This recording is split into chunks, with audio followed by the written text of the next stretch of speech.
Hello, everyone. I am the Sauntering Spellcaster, sauntering through your mind and other places. At this time of year, it's important to remember those things that really matter, you know?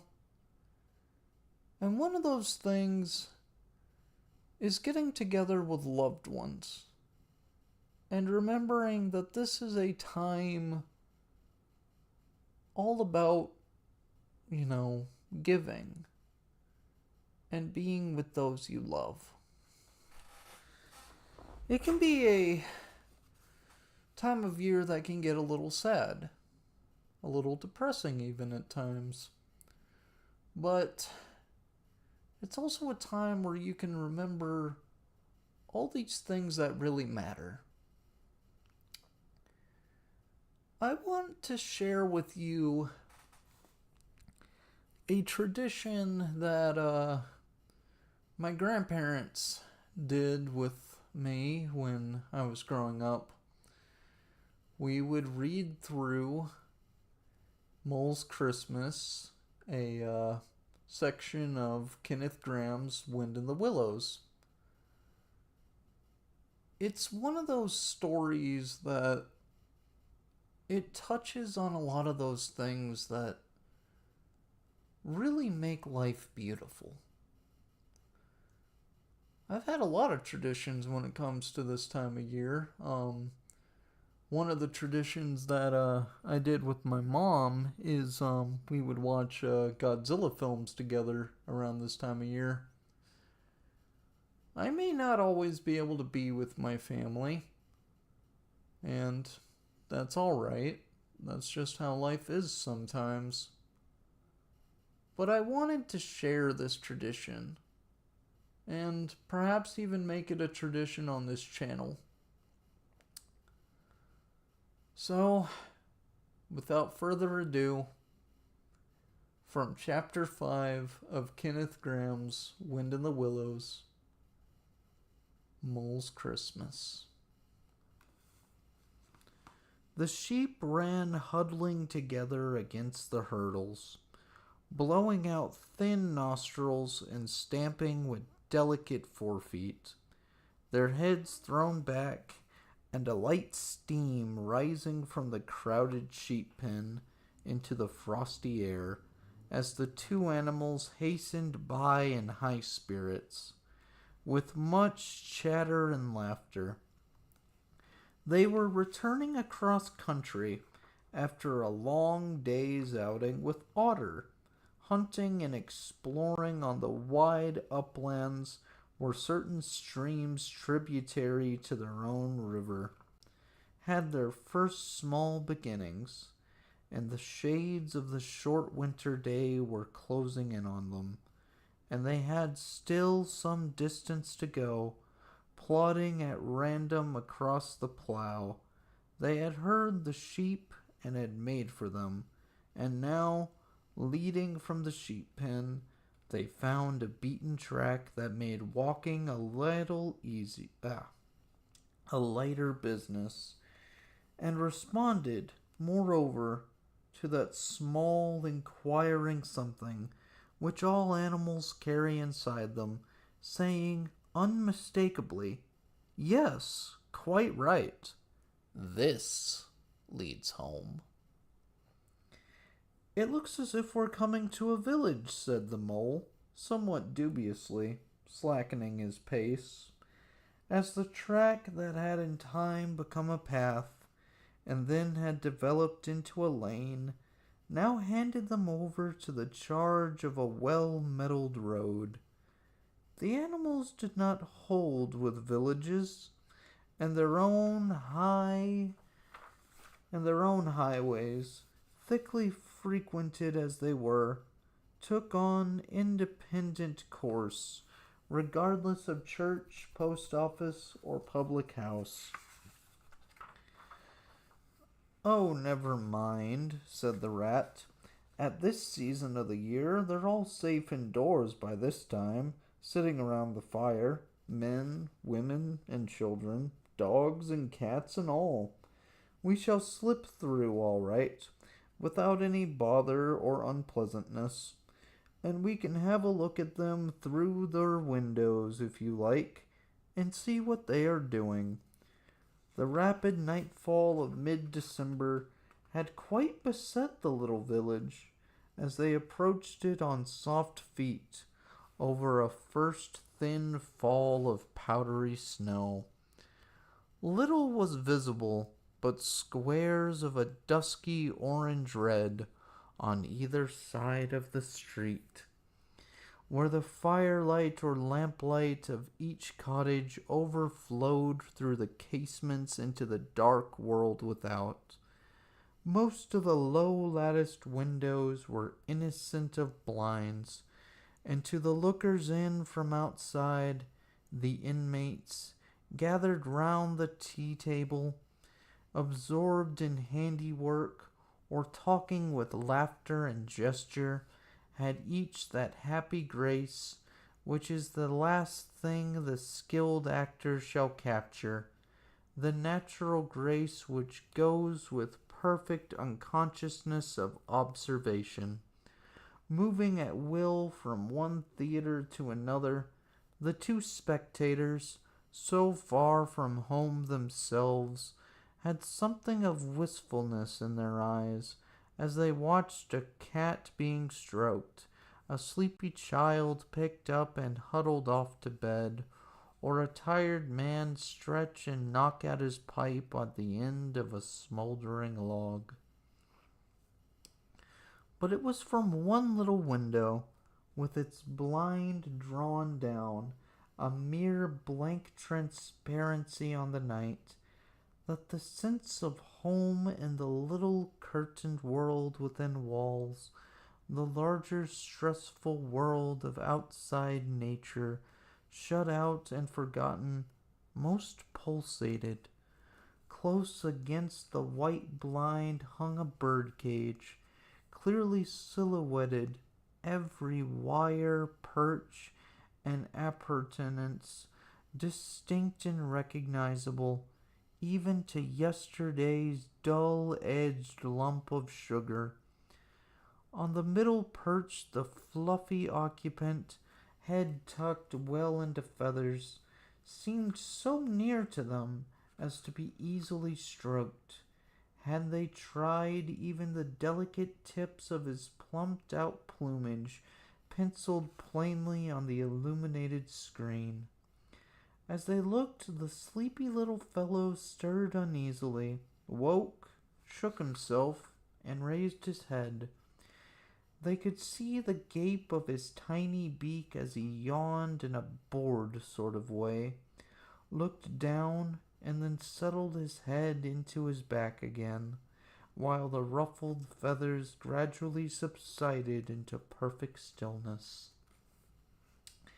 Then a gust of bitter wind took them in the back of the neck.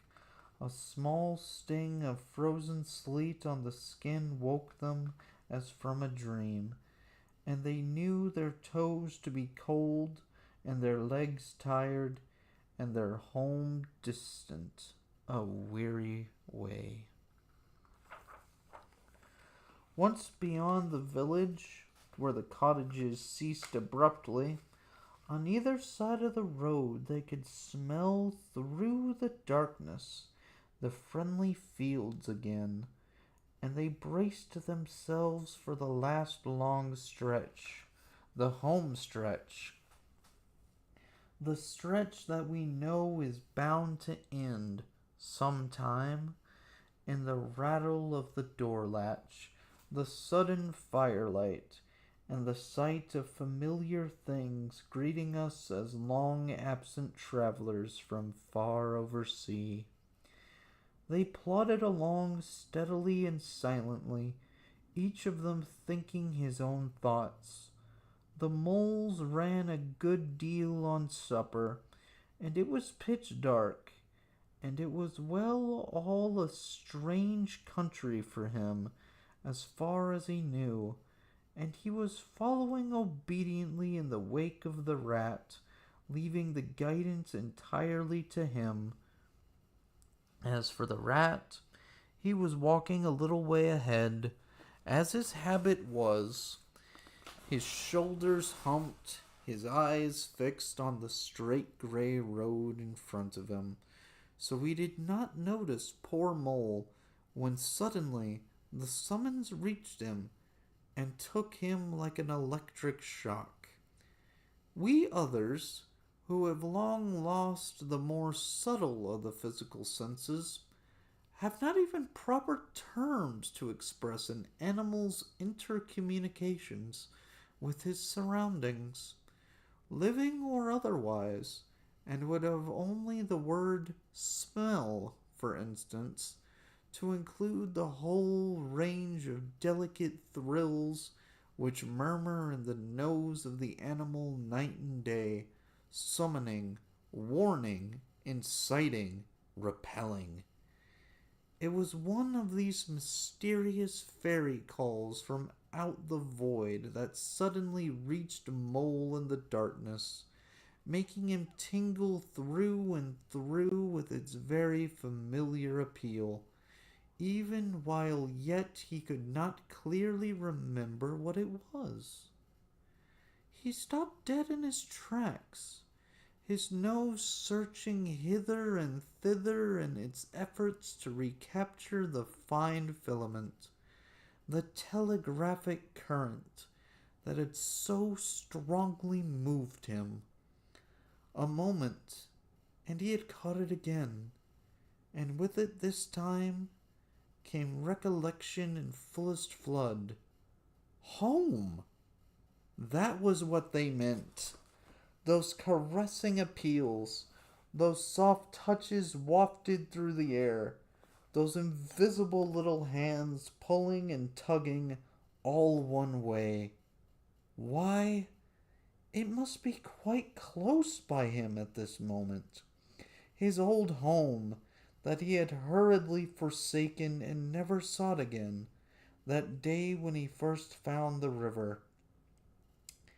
And now it was sending out its scouts and its messengers to capture him and bring him in. Since his escape on that bright morning, he had hardly given it a thought, so absorbed had he been in his new life, and all its pleasures, its surprises, its fresh and captivating experiences.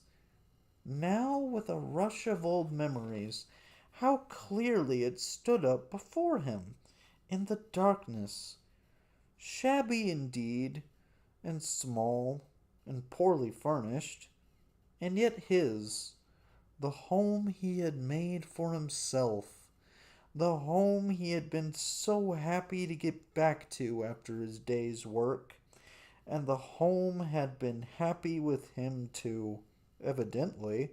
I was missing him, and wanted him back, and was telling him so through his nose, sorrowfully, reproachfully, but with no bitterness or anger, only with plaintive reminder that it was there and wanted him. The call was clear, the summons was plain. He must obey it instantly and go. "Ratty!" he called, full of joyful excitement. "Hold on! Come back! I want you! Quick!" "Oh, come along, Mole, do!" replied the rat cheerfully, still plodding along. "Please, stop, Ratty," pleaded the poor Mole, in anguish of heart. "You don't understand. It's my home. My old home. I've just come across the smell of it. And it's close by here. Really quite close. And I must go to it. I must. Oh, come back, Ratty. Please, please come back." The rat was by this time very far ahead. Too far to hear clearly what Mole was calling. Too far to catch the sharp note of painful appeal in his voice. And he was much taken up with the weather, for he too could smell something suspiciously like approaching snow. Mole, we mustn't stop now, really, he called back. We'll come for it tomorrow, whatever it is you've found. But I daren't stop now. It's late, and the snow's coming on again, and I'm not quite sure of the way. And I want your nose, Mole. So come on, quick. There's a good fellow. And the rat pressed forward on his way without waiting for an answer. Poor Mole stood alone in the road, his heart torn asunder, and a big sob gathering, somewhere low down inside him, to leap up to the surface presently, he knew, in passionate escape. But even under such a test as this, his loyalty to his friend stood firm. Never for a moment did he dream of abandoning him. Meanwhile, the wasps from his old home pleaded, whispered, conjured, and finally claimed him imperiously. He dared not tarry longer within their magic circle. With a wrench that tore his very heartstrings, he set his face down the road and followed submissively in the track of the rat, while faint, thin little smells, still dogging his retreating nose, reproached him for his new friendship and his callous forgetfulness. With an effort, he caught up to the unsuspecting rat, who began chattering cheerfully about what they would do when they got back, and how jolly a fire of logs in the parlor would be, and what a supper he meant to eat, never noticing his companion's silence and distressful state of mind. At last, however, when they had gone some considerable way further, and were passing some tree stumps at the edge of a copse that bordered the road, he stopped and said kindly, "Look here, Mole, old chap, you seem dead tired. No talk left in you, and your feet dragging like lead. We'll sit down here a minute and rest. The snow has held off so far, and the best part of the journey is over." The mole subsided forlornly on a tree stump and tried to control himself, for he felt it surely coming. The sob he had fought with so long refused to be beaten. Up and up it forced its way to the air, and then another, and another, and others thick and fast, till poor Mole at last gave up the struggle and cried freely and helplessly and openly, now that he knew it was all over, and he had lost what he could hardly be said to have found.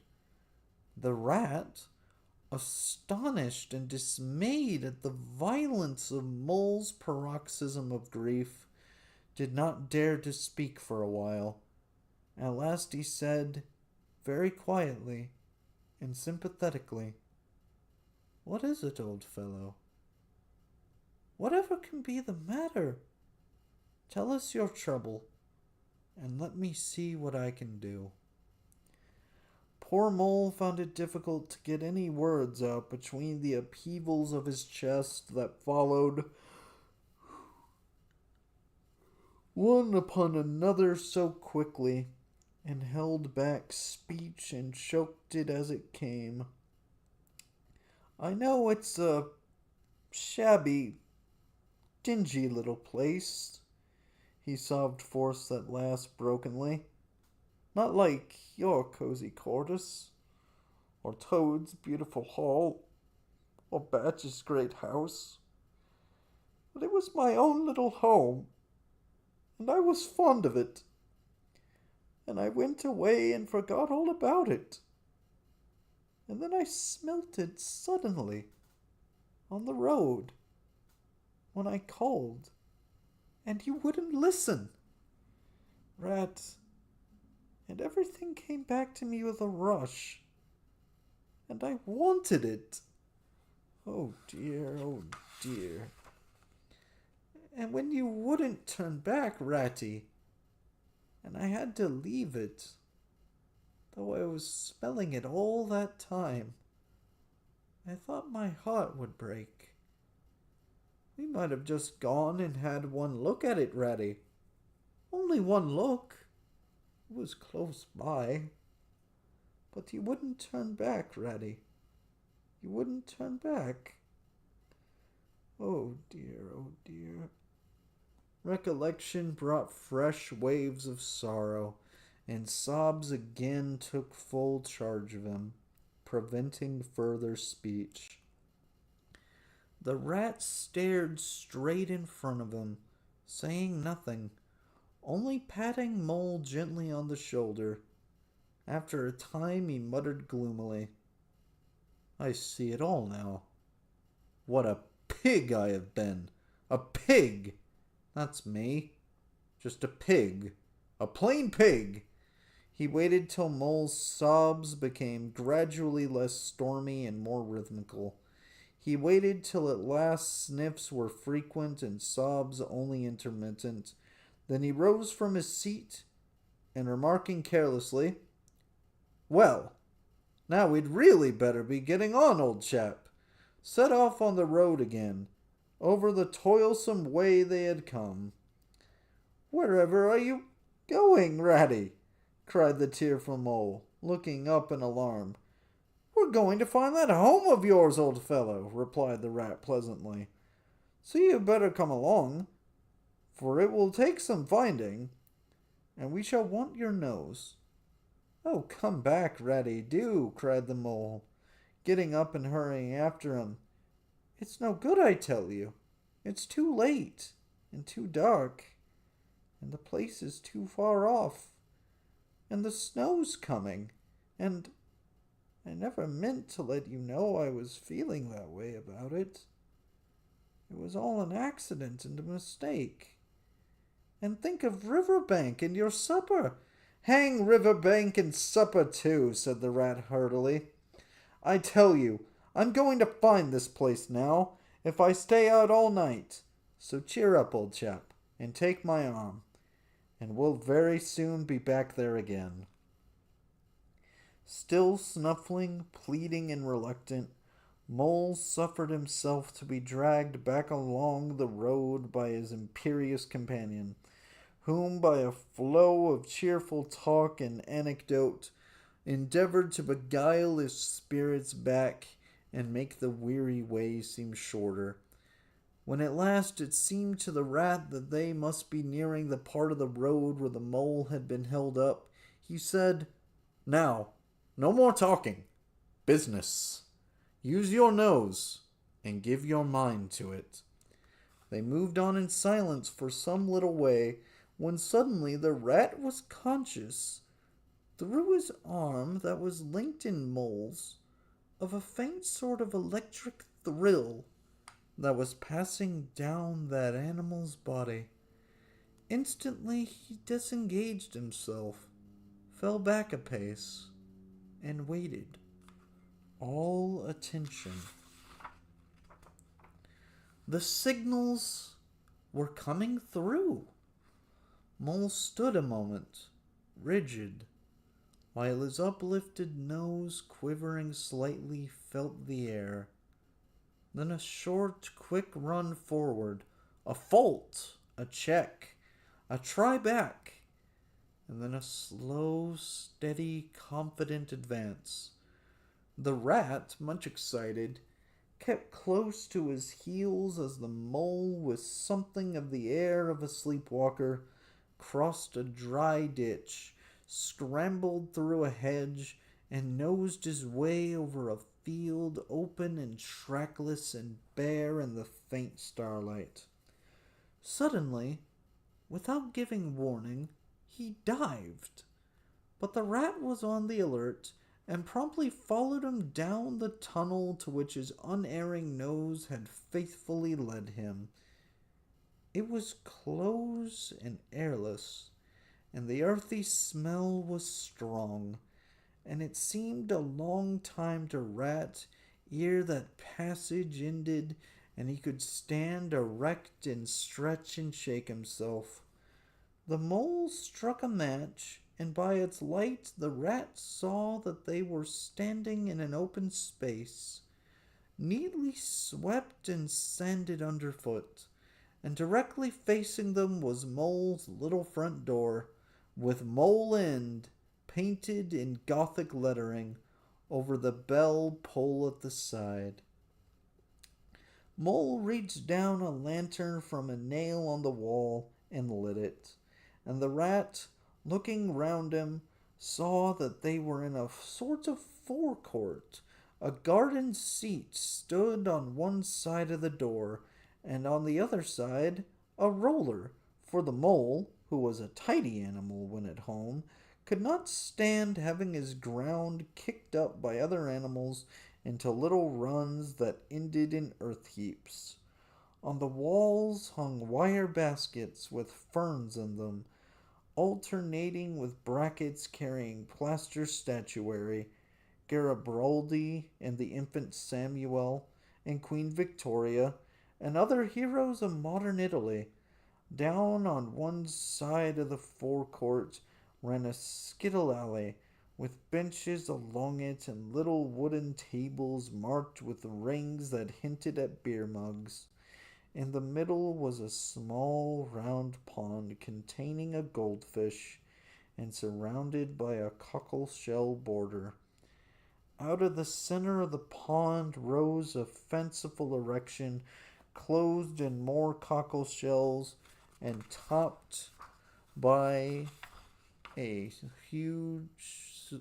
large silvered glass ball that reflected everything all wrong and had a very pleasing effect.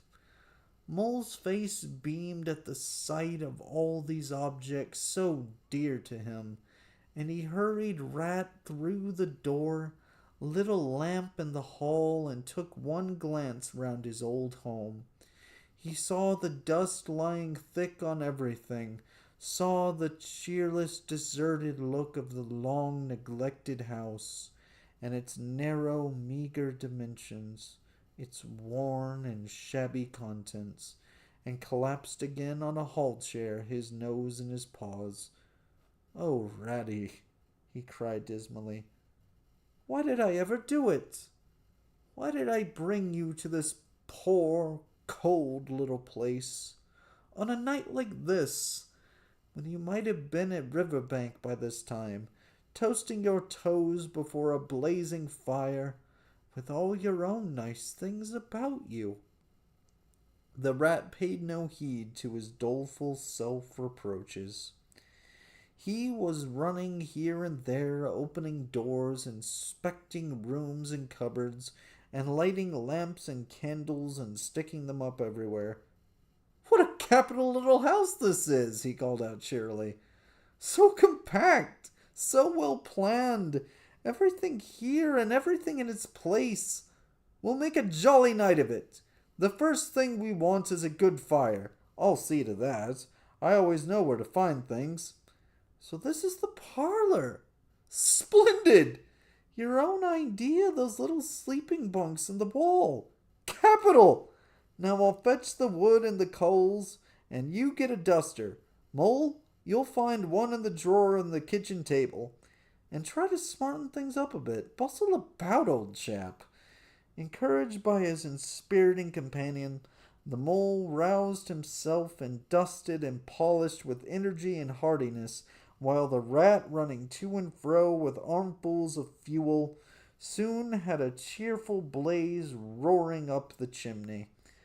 He hailed the mole to come and warm himself, but Mole promptly had another fit of the blues, dropping down on the couch in dark despair and burying his face in the duster. "Rat," he moaned, "how about your supper? You poor, cold, hungry, weary animal. I've nothing to give you. Nothing. Not a crumb."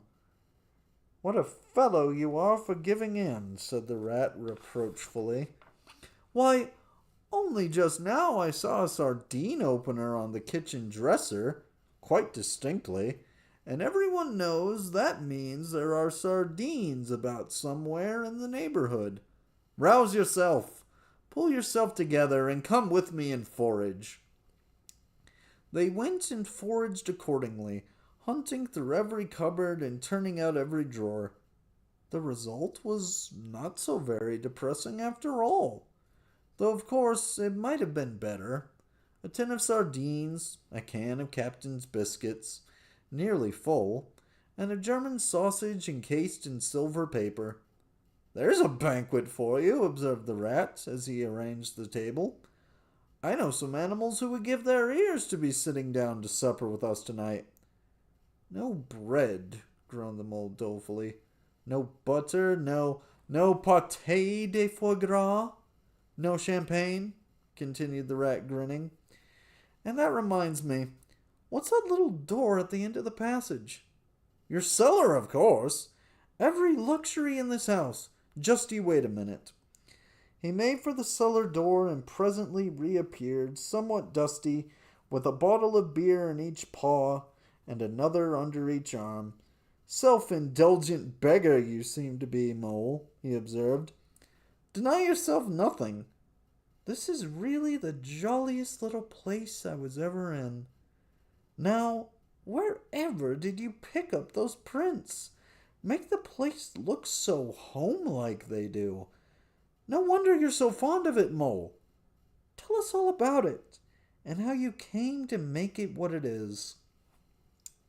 Then, while the rat busied himself fetching plates and knives and forks and mustard which he mixed in an egg cup, the mole, his bosom still heaving with the stress of his recent emotion, related, somewhat shyly at first, but with more freedom as he warmed to the subject, how this was planned, and how that was thought out, and how this was got through a windfall from an ant, and that was a wonderful find and a bargain, and this other thing was bought out of laborious savings and a certain amount of going without. His spirits finally quite restored, he must needs go and caress his possessions, and take a lamp and show off their points to his visitor, and expatiate on them, quite forgetful of the supper they both so much needed. Rat, who was desperately hungry but strove to conceal it, nodded seriously, examining with a puckered brow, and saying "wonderful" and "most remarkable" at intervals, when the chance for an observation was given him. At last the rat succeeded in decoying him to the table, and had just got seriously to work with the sardine opener when sounds were heard from the forecourt without. Sounds like the scuffling of small feet in the gravel, and a confused murmur of tiny voices, while broken sentences reached them. Now all in a line. "Hold the lantern up a bit. Tommy, clear your throats first. No coughing after I say 1, 2, 3. Where's young Bill? Here, come on, do. We're all awaiting." "What's up?" inquired the rat, pausing in his labors. "I think it must be the field mice," replied the mole, with a touch of pride in his manner. "They go around carol singing regularly at this time of year. They're quite an institution in these parts. And they never pass me over. They come to Mole End last of all, and I used to give them hot drinks and supper too sometimes, when I could afford it. It'll be like old times to hear them again." "Let's have a look at them," cried the rat, jumping up and running to the door. It was a pretty sight, and a seasonable one, that met their eyes when they flung the door open. In the forecourt, lit by the dim rays of a horn lantern, some 8 or 10 little field mice stood in a semicircle, red worsted comforters round their throats, their forepaws thrust deep into their pockets, their feet jigging for warmth. With bright, beady eyes, they glanced shyly at each other, sniggering a little, sniffing and applying coat sleeves a good deal. As the door opened, one of the elder ones that carried the lantern was just saying, "Now then, 1, 2, 3," and forthwith their shrill little voices uprose on the air, singing one of the old-time carols that their forefathers composed in fields that were fallow and held by frost, or when snow-bound in chimney corners, and handed down to be sung in the merry street to lamp-lit windows at Yule-time. Villagers all this frosty tide, let your doors swing open wide. Through wind may follow, and snow beside, yet draw us in by your fire to bide. Joy shall be yours in the morning. Here we stand in the cold and the sleet, blowing fingers and stamping feet. Come from far away you to greet, you by the fire and we in the street, bidding you joy in the morning. For ere one half of the night was gone, sudden a star has led us on, raining bliss and benison, bliss tomorrow and more anon, joy for every morning. Good man Joseph toiled through the snow, saw the star over a stable low. Mary she might not further go, welcome thatch and litter below, joy was hers in the morning. And then they heard the angels tell, who were the first to cry Noel. Animals all as it befell, in the stable where they did dwell, joy was theirs in the morning. The voices ceased, the singers, bashful but smiling, exchanged sidelong glances, and silence succeeded, but for a moment only. Then from up above and far away, down the tunnel they had so lately travelled was borne to their ears, in a faint musical hum, the sound of distant bells ringing a joyful and clangorous peal. "Very well sung, boys!" cried the rat heartily. "And now come along in, all of you, and warm yourselves by the fire and have something hot."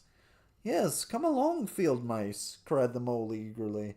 "This is quite like old times. Shut the door after you. Pull up that settle to the fire. Now you just wait a minute while we... Oh, Ratty!" he cried out in despair, plumping down on seat with tears impending. "Whatever are we doing?" "Ye have nothing to give them." "You leave all that to me," settled the masterful rat. "Here, you with the lantern, come over this way. I want to talk to you. Now tell me, are there any shops open at this hour of the night?" "Why, certainly, sir," replied the field mouse respectfully. "At this time of the year, our shops keep open to all sorts of hours." "Then look here," said the rat. "You go off at once, you and your lantern, and you get me." Here much muttered conversation ensued, and the mole only heard bits of it, such as, "Fresh, mind. No, a pound of that will do. See you get Buggins, for I won't have any other. No, only the best. If you can't get it there, try somewhere else. Yes, of course, homemade, no tin stuff. Well then, do the best you can." Finally, there was a chink of coin passing from paw to paw. The field mouse was provided with an ample basket for his purchases, and off he hurried, he and his lantern. The rest of the field mice perched in a row on the settle, their small legs swinging, gave themselves up to enjoyment of the fire, and toasted their chilblains till they tingled, while the mole, failing to draw them into easy conversation, plunged into family history and made each of them recite the names of his numerous brothers, who were too young, it appeared, to be allowed to go out a caroling this year. but looked forward very shortly to winning the parental consent. The rat, meanwhile, was busy examining the label on one of the beer bottles. I perceive this to be old Burton, he remarked approvingly. Sensible mole, the very thing. Now we shall be able to mull some ale. Get some things ready, mole, while I draw the corks. It did not take long to prepare the brew, and thus the tin heater well into the red heart of the fire. And soon every field mouse was sipping and coughing and choking, for a little mold ale goes a long way, and wiping his eyes and laughing and forgetting he had ever been cold in all his life. They act plays, too, these fellows, the mole explained to the rat.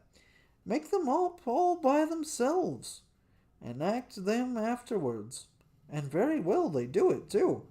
They gave us a capital one last year about a field mouse who was captured at sea by a Barbary corsair and made to row in a galley, and when he escaped and got home again, his lady love had gone into a convent. Here, you were in it, I remember. Get up and recite a bit. The field mouse, addressed, got up on his legs, giggled shyly, looked round the room, and remained absolutely tongue-tied.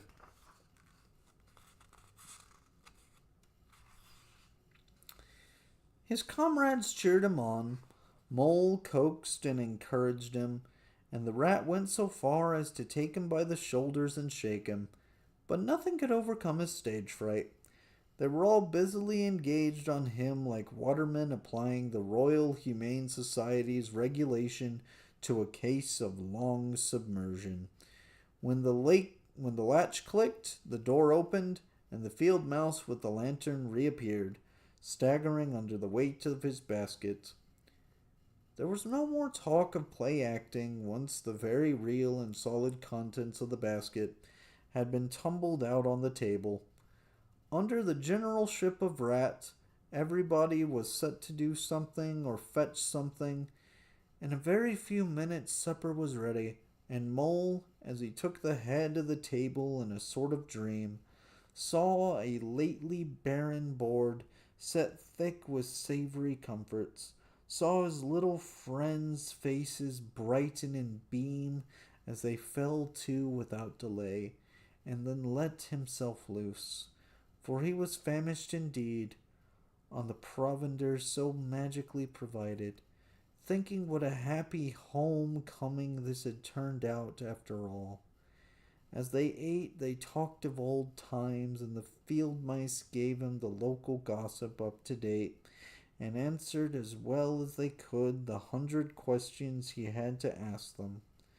The rat said little or nothing, only taking care that each guest had what he wanted, and plenty of it, and that Mole had no trouble or anxiety about anything. They clattered off at last, very grateful, and showering wishes of the season, with their jacket pockets stuffed with remembrance for the small brothers and sisters at home. When the door had closed on the last of them, and the chink of the lanterns had died away, Mole and Rat kicked the fire up, drew their chairs in, brewed themselves a last nightcap of mold ale, and discussed the events of the long day. At last the rat, with a tremendous yawn, said, "Mole, old chap, I'm ready to drop. Sleepy is simply not the word. That your own bunk over on that side? Very well then. I'll take this. What a ripping little house this is. Everything's so handy."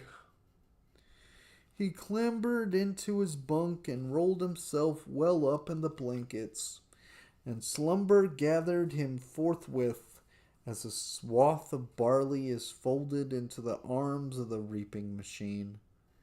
The weary mole also was glad to turn in without delay, and soon had his head on his pillow. in great joy and contentment. But ere he closed his eyes, he let them wander round his old room, mellow in the glow of the firelight that played or rested on familiar and friendly things which had long been unconsciously a part of him, and now, smilingly, received him back without rancor.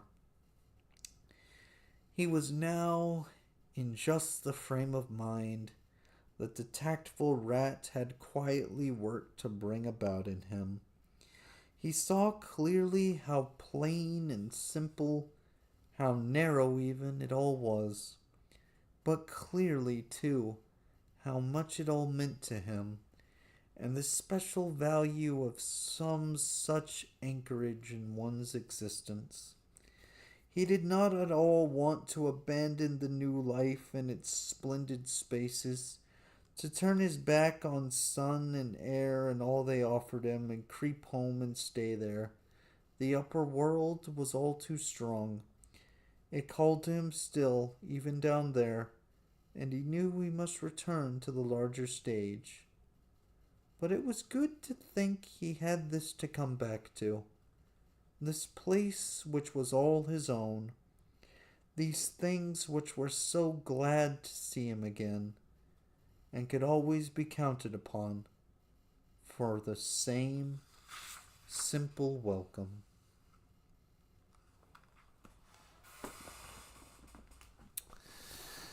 I hope you enjoyed that reading. That is chapter 5 of the book. It's a favorite of mine. Pipers at the Gates of Dawn is another absolutely incredible chapter from this book. I think at some point I will try to read through all of Wind in the Willows on stream on this channel. It's just one of those books that every time I revisit it, it just makes me happy. There are some books and movies and even as the story said, places that just ignite things in you. I love this story. I love the friendship in it. I love the caroling. I love the remembrance of what this season is about. And quite simply, I love Mole and Rat.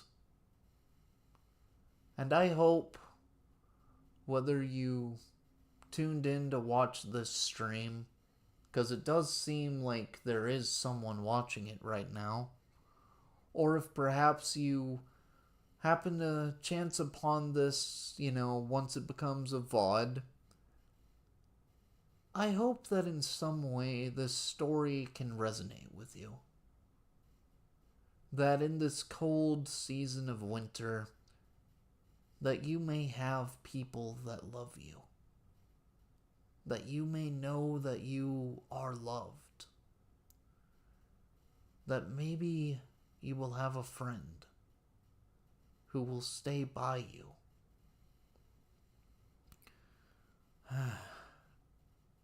For now, however, I am happy that I read this story.